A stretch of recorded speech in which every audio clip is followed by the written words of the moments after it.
In today's video, I'm going to teach you how to get impressions in Looker Studio from YouTube Analytics.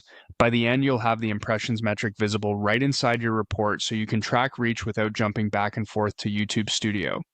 Start by heading to Looker Studio, which you might still see labeled as Data Studio in some places. From the home page, open your reporting area and choose the report you want to work with. If you're not already in editing mode, switch to Edit in the top right. Editing mode is where you can add data sources and make layout or metric changes to your pages. Next, we'll connect YouTube Analytics. Click Add Data. This opens the connector gallery, which is a list of all the places Looker Studio can pull data from. In the search bar, type YouTube Analytics to find the native connector quickly, then select it. If this is your first time using it, Looker Studio may prompt you to authorize access. That's normal. Just make sure you're using the Google account that has access to the YouTube channel you want to report on. When the connector asks what to connect, choose Channel. This ensures you're pulling metrics aggregated at the channel level, which is where impressions is available for broad reporting. Confirm the selection, then click Add to bring this data source into your report.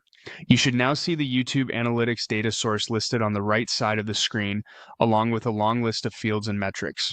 This is your field panel. To find what we need, use the search within that panel and type impressions. You'll see the impressions metric appear in the results. To place it on your report, click and drag impressions onto the canvas. Looker Studio will create a chart for you automatically, often a scorecard showing the total impressions for the current date range. If you already have a chart selected, you can drag the metric onto that chart to replace or add it, depending on the chart type. If the number looks off, double-check your report's date range in the top right or the page controls. Changing the date will immediately update the value.